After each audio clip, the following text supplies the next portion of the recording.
Bismillahirrahmanirrahim. Hai, Assalamualaikum. Welcome back to Cengkeh Channel. Terima kasih akak ucapkan kepada semua kerana sentiasa memberi support untuk channel ni. Hari ni akak tak nak ambil masa korang lama-lama.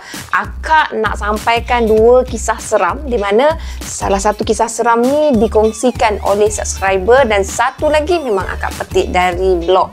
Sebelum tu, akan doakan agar kita semua dipermudahkan segala urusan, dilimpah ruahkan rezeki, diberikan kesihatan yang baik dan diberikan umur yang panjang, insyaAllah. Amin ya rabbal alamin. Jom bersama Kak. Bismillahirrahmanirrahim. Qul a'udhu birabbin nas, malikin nas, ilahin nas, min syarril waswasil khannas, الذي يوسوس في صدور الناس من الجنة والناس.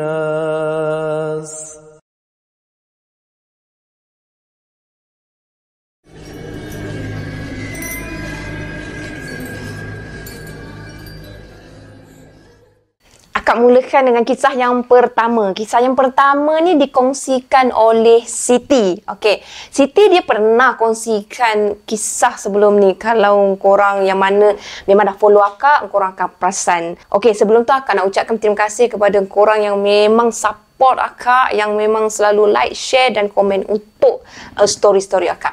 Okey, kita teruskan dengan kisah dari Siti. Kali ni Siti nak ceritakan kisah seram dia semasa dia belajar dekat sebuah universiti. Universiti tu terletak di negeri Selangor. Kejadian seram tu berlaku pada tahun 2002 semasa Siti study dekat universiti tersebut. Universiti mana memang dirahsiakan. Akak mohon maaf sangat dipendekkan cerita korang. Semasa Siti dia study di semester yang keempat macam tu, Siti dia tinggal di rumah sewa bersama dengan rakan-rakan sefakulti dia. Susah akak nak sebut. Mereka ni bersepakat nak tinggal dekat rumah sewa memandangkan agak dekat dengan fakulti mereka yang terletak di luar kawasan universiti tersebut. Mereka menyewa seramai 8 orang untuk satu biji rumah. Kira tonton-tonton share-share lah macam tu. Nak dijadikan cerita, satu hari tu rakan-rakan serumah Siti tiba-tiba je dia panggil Siti ni untuk bincangkan sesuatu. Bukan Siti je yang dipanggil time tu, tapi semua penghuni rumah tu berkumpul sama-sama. Semua 8 orang semua kena ada. Mereka nak bermesyuarat. Mesyuarat rumah lah katakan. Rakan Siti ni dia tanyakan pada Siti masa tengah berkumpul tu, Siti ada saka tak? Sama ada saka Siti sendiri ke ataupun saka keluarga Siti ke? Ada tak?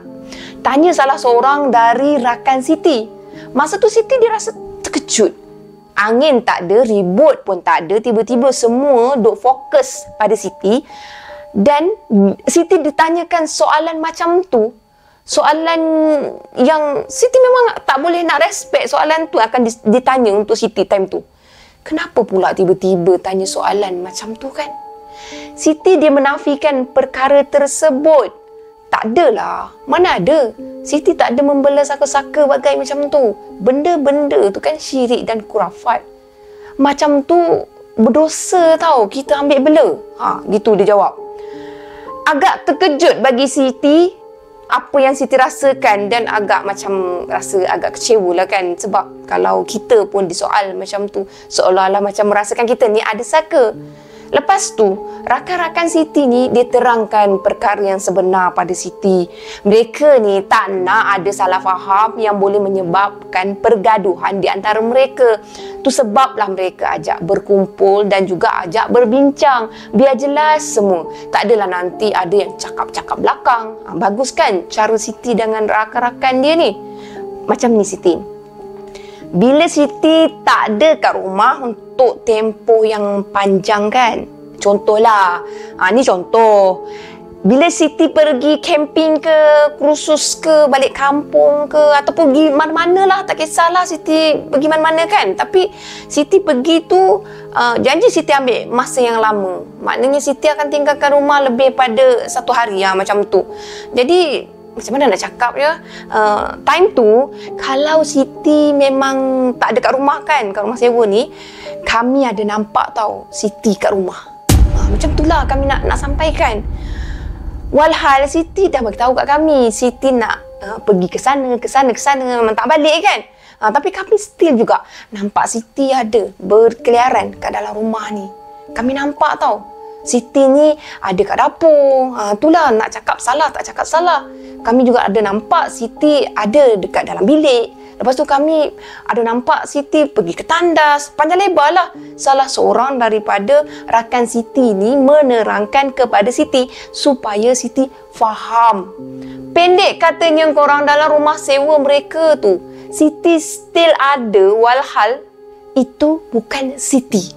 Wajah benda tu sama betul dengan wajah Siti. Bukan setakat wajah sama, malah fizikal badan pun sama korang. Tak ada yang beza pun antara mereka. Cuma kalau Siti, dia akan berbual. Lepas tu dia akan menyapalah rakan serumah dia. Tapi Siti yang satu lagi ni, dia pelik. Dia macam sugul macam tu je. Bila tengok mata pada Siti yang satu lagi ni, memang dah nampak dah seram. Boleh rasa aura seram dia. Kalau bercakap, tak tahulah nak bayangkan macam mana kan berbuatnya Siti tu menegur mereka ni. Memang tegak pula bulu roma kita bila kita bayangkan perkara yang macam tu berlaku dalam rumah kita. Kejap kan mereka rasakan Siti yang real tu ada depan mata kan. Bila hari-hari biasa tu Siti tu yang original, yang real tu ada depan mata. Tapi kejap kan Siti yang seram tu pula bersama dengan mereka. Muncullah mereka ni tak cepat melatah. Tak adalah yang tersampuk ke apa ke. Sedikit sebanyak keadaan tu membuatkan rakan-rakan Siti ni rasa takut, rasa tak selesa. Yelah korang, kalau kata hantu kang, entah-entah Siti yang betul. Kalau kata itu Siti kang, entah-entah itu hantu pula. Keliru pun ya mereka rasa. Macam-macam rasalah yang bermain di fikiran mereka. Perkara ni bukan berlaku sekali dua je korang. Banyak kali berlaku macam tu. Kalau Siti tinggalkan rumah je benda tu ada. Kalau Siti ada kat rumah, benda tu tak pula muncul. Kotlah nak jadi twin ke time tu, benda tu hanya muncul time Siti tak ada je. Tu pun rakan-rakan Siti mulanya dia ingatkan itu Siti. Dah banyak kali berulang, barulah mereka tu sedar bahawasanya tu bukan Siti. Tu hantu yang menyerupai Siti. Sebab itulah mereka mengambil keputusan untuk dapatkan kepastian daripada Siti. Dalam ramai-ramai kawan Siti tu, ada seorang ni dia anak kepada pengamal perubatan. Siti gelarkan dia sebagai Fiza, bukan nama sebenar tau. Fiza dia ada menyarankan pada Siti supaya Siti ni bertanyakan pada orang tua Siti untuk dapatkan kepastian. Hang try lah tanya mak pak hang pasal ni. Manalah tahu, kok depa tahu. Depa tahu apa-apa ke? Try lah pi tanya mak hang sat, pi tanya. Pi telefon sekarang tanya. Jadinya selepas tu Siti dia menghubungi terus mak dia dan Siti bercerita pada mak dia apa yang dah berlaku. 2 hari selepas tu korang, mak Siti ni dia hubungi balik Siti sebab dia nak bagi tahu pada Siti bahawa benda tu mula berdamping dengan Siti. Benda tu sebenarnya saka korang. Ya, memang betul sangkaan rakan-rakan Siti. Apa yang mereka nampak tu serupa Siti tu memang bukan Siti. Itu adalah saka. Saka yang berdampingan dengan Siti tanpa rela dan tanpa pengetahuan Siti. Siti memang tak tahulah perihal ni. Tahu-tahu je dah ada yang menyerupai dia kan. Saka tu sebenarnya kepunyaan arwah nenek sebelah ayah Siti. Bila mak dengan ayah Siti tahu kejadian tu, mak dan ayah Siti dia cuba untuk bawa Siti ni pergi berobat. Dia cuba untuk buang saka tu daripada terus mengganggu Siti, berdampingan dengan Siti. Mereka ikhtiarlah sebaik mungkin untuk jauhkan Siti dari Saka tu. Kalau boleh Saka tu pun pergi tinggalkan Siti. Macam tu. Mak dengan ayah Siti ni, dia bawa berubat Siti dengan ahli keluarga mereka yang terdekat juga. Dia kenal. Mereka pergi jumpa dengan Pak Lang Siti. Pak Lang Siti ni dia pengamal perubatan. Bolehlah dia tengok-tengokkan anak saudaranya tu apa yang patut kan. Pak Lang Siti dia berubat guna baju yang Siti dah pakai. Nak terang bagi jelas pun memang Siti tak reti. So yang selebihnya memang Siti tak tahu cara macam mana Pak Lang tu buang Saka tu. Dia tak tahu. Yang Siti tahu memang Pak Lang dah buangkan Saka tu. Alhamdulillah. Selepas dah jumpa Pak Lang dan dengan izin Allah juga semuanya alhamdulillah dah tak ada lagi gangguan yang dialami oleh rakan-rakan Siti kat rumah sewa mereka. Rakan-rakan Siti yang lalui, mereka je yang tahu macam mana rasanya bila ternampak Saka tu. Renungan mata dia kurang, sugul tubuh dia. Dah tu tegur tak pula jawab. Bercakap pun tak. Duk muncul tiba-tiba depan mata. Zap, zap, zap, zap, Kang. Dah ada depan mata. Zap, zap, zap, Kang. Dah ada depan mata. Mana tak terkejutnya. Dah lah tu korang. Kok terbayangkan, korang pula yang mengigau. Disangkakan Siti panas tu sampai ke petang. Rupanya hujan di tengah hari. Ingatkan dah tak kacau dah Saka tu, tapi korang dia datang balik semula. Dia bukan datang tahun yang sama, tapi Saka tu datang pada semester ke-6 tahun 2003. Masa tu Siti dengan rakan-rakan dia dah tak menyewa dah masa tu dekat rumah tu. Mereka tinggal dekat sebuah kolej. Kolej tu terletak di kawasan universiti. Dalam universiti lah. Siti dia duduk sebilik dengan Fiza. Dia masih stay lagi dengan Fiza. Dan ada lagi 2 orang rakan dia yang sebelum ni memang pernah menyewa dengan dia dekat luar pada kejadian yang pertama tu. Dipendekkan ceritanya, pada satu malam tu mereka beramai-ramai menyambut birthday. Dia nak sambut birthday rakan Falkuti mereka ni. Birthday girl tu pun memang tinggal dekat blok yang sama juga. So memang meriah lah majlis tu kan. Biasalah kalau dah sambut birthday ni, adalah lempar telur lah, tepung lah, macam-macam lah lagi. So beramai-ramai lah mereka tu pergi untuk kenakan birthday girl tu. Tapi masa time tu Fiza dia tak join tau. Dia tak join pun Siti and the gang kenakan si birthday girl tu pada malam tersebut. Fiza dia memang tak ada pegang tepung ke, berlumuih telur ke. Dia bersih je sebab dia hanya tidur kat katil dia dekat bilik dia lah. Masa tu dia memang sorang-sorang je tidur kat situ. Fiza bukan apa tau. Dia rasa sangat letih dia nak join mereka pada malam tu sebab banyak aktiviti yang dia dah buat di fakulti sewaktu siang hari. So bila malam hari memang dia betul-betul letih. Lena sungguh Fiza ni tidur, tapi dia ada tersedar juga. Mungkin dia dapat rasakan sesuatu yang pelik kot time tu. Jadi dia terbangun juga, tersedar juga. Semasa Fiza ni tersedar dari tidur dia tu, Fiza masih dalam keadaan mamai-mamai, keadaan macam ngantuk lagi sebab dia still penat lagi kan. So mata dia ni nak buka dengan tak nak buka ni sama banyak je. Boleh katakan tak nak buka tu memang lebih banyak. Sama juga. Tak tahulah kenapa dia tu betul-betul letih sangat pada malam tu. Dalam mata Fiza tu duk mamai-mamai, nguap semua. Fiza dia sempat lagi ternampak ada lembaga hitam besar kata korang. Lembaga tu memang besar. Lembaga tu ada kat depan pintu bilik dia. Lepas tu lembaga tu masuk ke dalam bilik Fiza. Dia terus menuju ke arah tingkap bilik. Sementara Fiza tu dia dalam keadaan mamai, kebingungan tau. Bingung sangat dia rasa dengan apa yang dia nampak. Betul ke? Kenapa ni? Betul ke apa tu? Tapi dia tahu tu lembaga besar yang memang pelik. Macam mimpi pula dia rasa kan. Tapi tu realiti. Fiza dia abaikan lembaga tu dan dia cuba untuk lelapkan mata dia balik semula. Dia try juga untuk tidur. Tapi tak lama selepas tu Fiza nampak pula kali ni Siti pula masuk dalam bilik. Lepas tu Siti sama juga. Dia pergi tuju ke tingkap bilik Fiza tu. Siti dia menuju ke arah lembaga hitam tu. Apa yang Siti buat kat situ lah? Takkanlah Siti ikut lembaga hitam tu pula. Seram sejuk lah Fiza rasa. Mujurlah dia tu tahu baca pendinding untuk tenangkan diri dia. Dia baca, dia boleh lelap macam tu. Malam tu jugalah korang. Malam yang sama.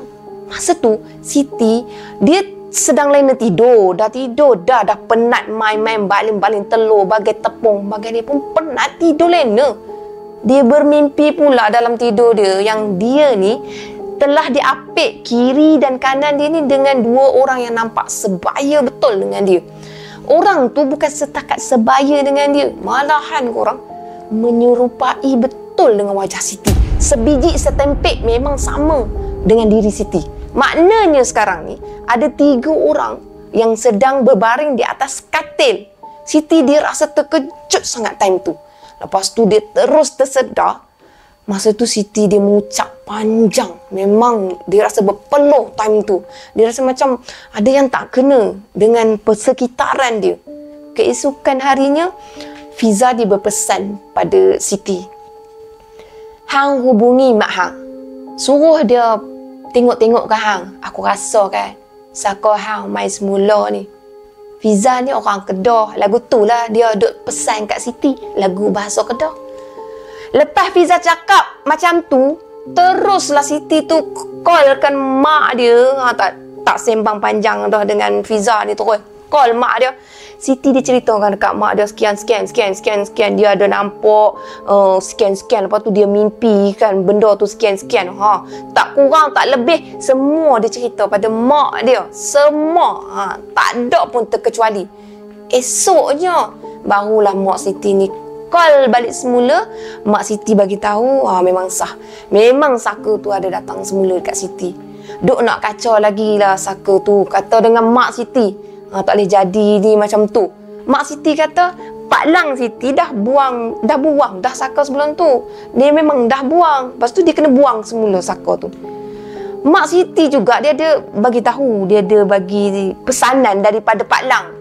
Jangan suka-suka nak menyeru atau panggil benda-benda macam tu lagi. Kalau diseru, memang datanglah benda tu. Pak Lang dia pesan macam tu lah. Jangan suka-suka nak seru-seru kan. Lepas tu, barulah Siti teringat. Yang dia ni sebenarnya pernah cakap lepas. Dia pernah kata, benda tu dah buang. Bukannya dia boleh datang balik. Malah Siti pernah seru dengan beraninya tau. Dia cakap apa tau? Hamil datang balik. Lagu tu. Siti terlupa. Tanpa dia sedar, dia dah seru balik benda tu datang kat dia. Masa tu memang dia tak pernah terfikir pun bahawa kata-kata dia tu ada akibatnya. Itulah akibatnya apa yang dia katakan.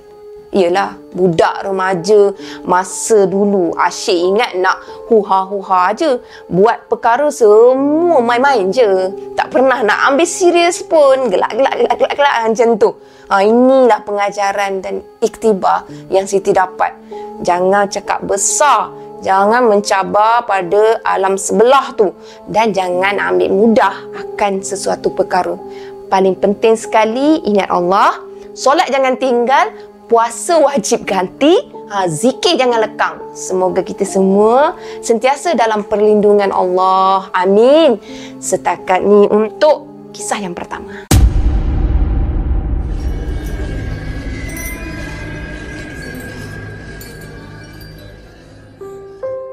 Akak teruskan dengan kisah seram yang kedua. Kisah seram yang kedua ni bertajuk Pontianak Teman Balik Rumah. Kisah dia macam ni korang. Azimah dan Zaki ni dia merupakan pasangan suami isteri yang mempunyai seorang anak perempuan. Anak perempuan dia ni berusia 5 tahun. Mereka ni menetap di sebuah taman perumahan yang terletak di Padang Serai di utara tanah air. Memandangkan Zaki ni dia bekerja mengikut shift, makanya Azimah dengan anak perempuan mereka ni terpaksalah menumpang di rumah ibu mertua dia yang terletak agak jauh dari kediaman mereka. Setiap kali terpaksa bekerja shift malam je, setiap kali itulah Azimah dengan anak dia ni akan dihantar je ke sana. Untuk mereka ni balik ke rumah pula, mereka terpaksa menempuhi perjalanan yang agak panjang. Mereka perlu melalui kebun kelapa sawit yang agak luas. Sebab itulah Kak cakap perjalanan mereka ni agak panjang. Sebab kebun kelapa sawit kan bukannya dekat-dekat korang. Kebun kelapa sawit ni dia jauh semua. Sudah pastilah keadaan sememangnya menyeramkan, terutamanya bila tiba waktu malam. Masa tu kenderaan memang dah amat kurang yang lalu lalang dekat kawasan tu. Ditambah pula lampu jalan yang cuma sama-sama aja yang menyinari mereka, menerangi mereka. Jarak lampu bukannya dekat-dekat antara satu tiang ke satu tiang yang lain. Jauh korang. Jadi agak serem sangat nak lalu kawasan kelapa sawit tu. Sunyi pula tu kawasan tu. Kebiasaannya bila mereka ni melalui kawasan macam tu pada waktu malam, Azimah dan Zaki dia tak ada pun rasa takut. Dan mereka pun belum pernah berdepan dengan sebarang masalah. Termasuklah gangguan makhluk halus. Memang tak pernah pun mereka berjumpa. Biarpun kadang-kadang kan, bukan kadang-kadang lah, banyak kali jugalah mereka ni sering diingatkan, sering diceritakan oleh rakan-rakan mereka bahawasanya kawan-kawan ni, rakan-rakan ini pernah menjadi mangsa gangguan dekat kawasan tersebut tau. Bukannya dia tak tahu, ramai kawan-kawan dia dah lalui. Tapi korang, kekebalan pasangan ni teruji juga akhirnya bila satu malam tu dalam mereka ni duk tenang, meredah kepekatan malam macam biasa je masa tu. Jadi duk tenang-tenang, tak ada lah rasa macam ada hantu ke apa kan. Macam tu tiba-tiba mengundang episod yang mencemaskan buat mereka. Sehingga mereka ni terpaksa ambil cuti sakit sebab mereka dah demam. Malam tu macam biasa je. Zaki dia pergi jemput anak dia pergi jemput isteri dia. Selepas dia dah tamat kerja shift malam dia tu, perjalanan pun macam biasa je. Tapi kali ni dia agak macam luar biasa apabila anak mereka ni yang berada di seat belakang tengah tidur kan. Masa tu anak dia ni kelihatan lain macam tau. Dia macam gelisah, macam serba tak kena. Kenapa dengan Adila ni? Selalunya tak ada masalah. Hairan juga, kata Azimah dalam hati yang agak hairan dengan Adila ni yang merengek je kerja dia. Belum sempat Azimah ni nak memusingkan badan dia ke belakang, dia nak tengok anak dia, tiba-tiba korang Zaki dia cakap macam ni, "Awak jangan pandang belakang, biarkan sahaja Adila tu," kata Zaki. Terkejutlah Azimah. Apa yang peliknya, semakin Azimah tu cuba juga nak menoleh ke belakang, semakin tegas Zaki ni melarang dia.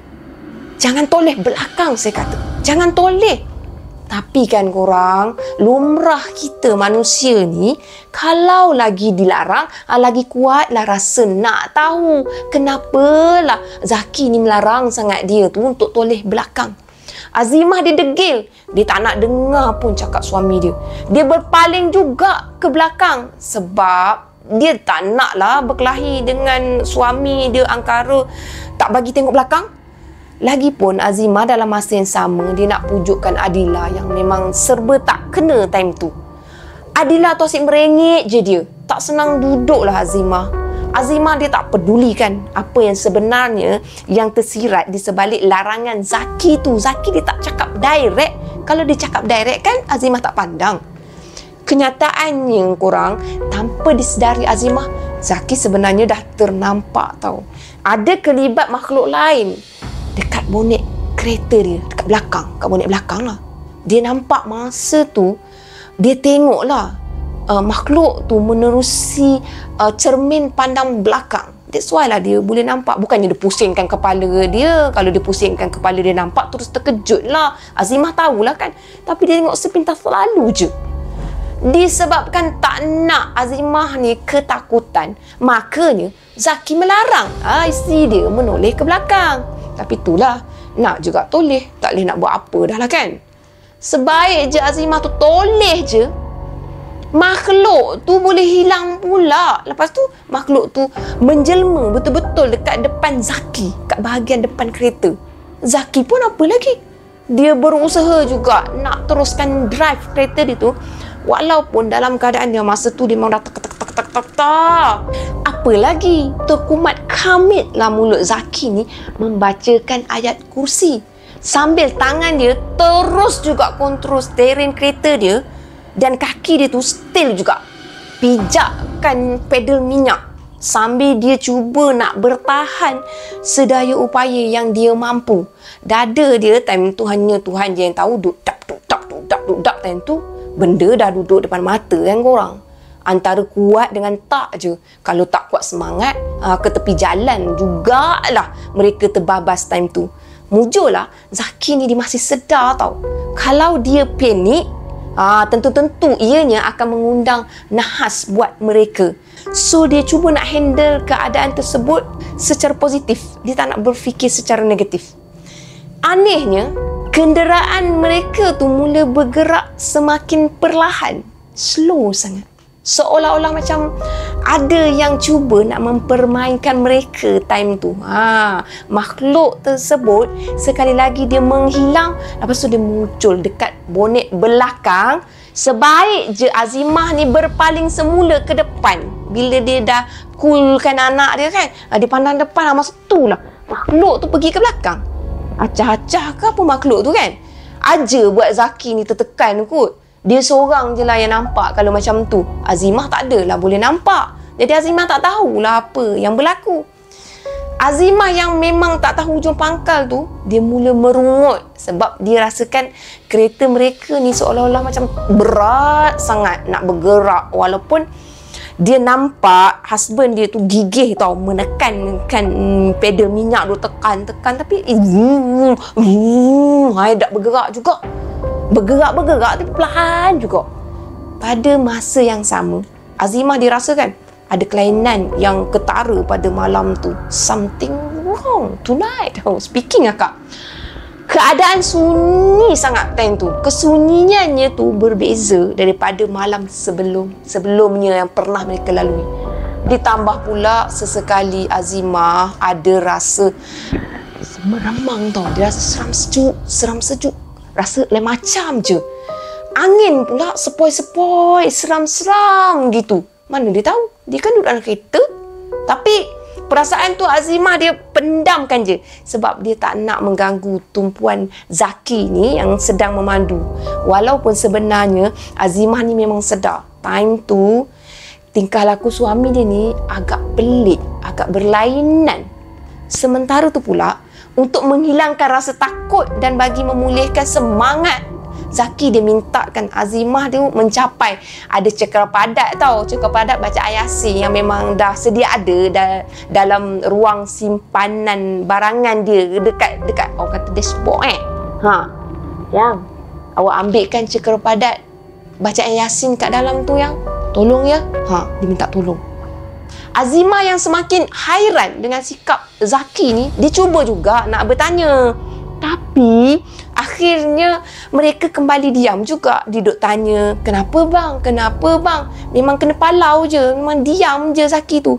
Selepas Azimah ni, dia tengok Zaki langsung tak mengendahkan pertanyaan dia. Malah sebaliknya Zaki ni dia makin kerap tengokkan cermin pandang belakang. Jap tengok kan. Jadi Azimah ni dia rasa macam pelik lah. Bertambah pelik. Zaki pula dia memberanikan diri dia untuk buka sikit je cermin kereta dengan tujuannya supaya alunan ayat suci Al-Quran tu dapat berkumandang sehingga keluar kereta. Dapatlah menghindarkan mereka ni daripada makhluk halus tu duk mengganggu je perjalanan mereka sekeluarga. Macam tu lah dia fikir kan. Kita buka kuat-kuat, dia tak nak dengar, maksud nanti dia lari kan. Kita pun akan fikir macam tu. So dipasangkan, dikuatkan, biarkan tingkap tu terbuka.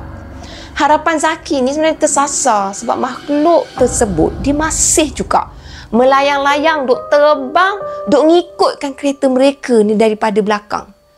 Yang peliknya Azimah ni tetap juga tak tahu apa yang Zaki tu sedang lalui, apa yang Zaki nampak. Azimah tak nampak. Dia yang masih lagi tak menyedari apa yang dah berlaku. Dia mula rasa cuak tau bila dia merasai ada sesuatu yang menyeramkan. Apa yang menyeramkan korang? Macam ni. Azimah dia dapat rasakan ada rambut yang menyapa muka dia. Macam tu, tiba-tiba je. Kan cermin tingkap dah buka sikit kan? Dah buka kan? So, masa buka tu, tiba-tiba je ada rambut tu duk main. Macam tu dekat muka dia. Cuma time tu, dia sedikit hairan dah. Setahu dia lah, rambut anak perempuan dia tu tak adalah pula panjang sangat sampai boleh menyentuh muka dia tu. Tak logik lah. Takkanlah pula rambut Adila. Rambut Adila tak adalah sepanjang ni. Rambut siapalah pula ni?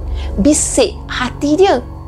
Dalam Azimah tu duk melayankan rasa peliknya tu, tiba-tiba Zaki tekan brek mengejut. Gitu. Mengejut tu ditekan brek tu. Dan jelas sangat time tu, untuk pengetahuan mereka berdua, sebab mereka berdua yang lalui, Zaki dah terlanggar sesuatu. Azimah pun dia rasa panik lah time tu. Dia pun gesakan Zaki tu keluar dari kereta, pergi tengok apa yang dah dilanggarkan suami dia tu time tu. Tapi Zaki dia berkeras tak nak. Zaki pun cakap lah, dia sebenarnya tak ada langgar apa-apa pun. Abang, cubalah awak turun. Pergilah tengok bang, kat luar kereta. Awak langgar apa tadi bang? Abang, pergilah tengok bang. Abang, pergilah tengok. Tak payahlah. Abang bukan ada langgar apa-apa pun. Abang, kuat betul bunyinya tadi tu bang. Takkanlah tak ada langgar apa-apa. Abang pergilah tengok. Dia gesakan suami dia tu suruh pergi juga tengok. Lepas tu suami dia bercakap, abang kata tak ada lah. Mana ada langgar apa-apa? Tak ada lah. Pertengkaran mereka tu terhenti sendiri tau. Apabila tiba-tiba ada satu lembaga mengerikan. Lembaga tu berambut panjang menggerbang muncul di hadapan kereta mereka. Lembaga tu terus melayang sambil tu mengilai korang. Dah tengah-tengah malam buta dengan lembaga yang mengilai macam tu. Memang seram. Azimah dirasa terkejut bercampur dengan takut. Macam-macam rasa ada. Dia terus menjerit sebaik saja makhluk tu menunjukkan diri dia yang sebenar. Abang! Manakala Zaki pula dia usaha juga nak tenangkan diri dia. Mana nak handlekan si Azimah tu duk terjerit-jerit. Mana nak handlekan steering kereta. Ayat-ayat suci Al-Quran yang menjadi hafalan dia sejak daripada kecil itu terus je Zaki bacakan, walaupun ada jugalah masanya macam lintang pukang je bacaan dia time tu.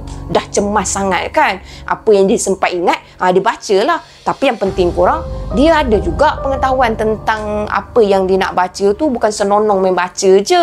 Kita pun kenalah sama-sama belajar sama macam dia, biar ada basic macam tu. Agak lama jugalah makhluk tu mengganggu mereka sebelum makhluk tu terbang menghilangkan diri ke dalam kebun kelapa sawit dekat tengah-tengah kepekatan malam yang gelap gelita tu. Dah ambil masa yang lama. Memang masa tu berpeluh-peluh lah mereka dalam kereta tu. Menceritakan kisah seram tu, Azimah dia ada bagi tahu dia nampak makhluk tu cukup menakutkan. Tapi peliklah, sebaliknya Zaki pula dia bagi tahu, makhluk tu cantik lah. Cantik. Cantik ke tak cantik ke, kalau dah nampak terbang macam tu, tak ada maknanya korang. Saya pun hairan sebab anehnya saya nampak Kak Punti tu dengan wajah yang menakutkan. Berambut panjang, rambut pula menggerbang macam tu. Tapi suami saya sebaliknya nampak wanita tu cantik, kata Azimah pada waktu tu. Apa yang pasti sejak kejadian tu, andai katalah Zaki tu dia ada shift malam, dia kerja shift malam kan, mereka sekeluarga ni akan tidur dekat rumah ibu mertua dia sebab mereka dah tak berani lagi nak lalui kawasan tu pada waktu malam. Tak nak lah lalu tempat yang sama tu, tak pasal-pasal ditemani makhluk halus tu lagi. Nah, ya korang. Sekian, tamat untuk kisah yang terakhir. Sekian saja 2 kisah seram untuk kali ini.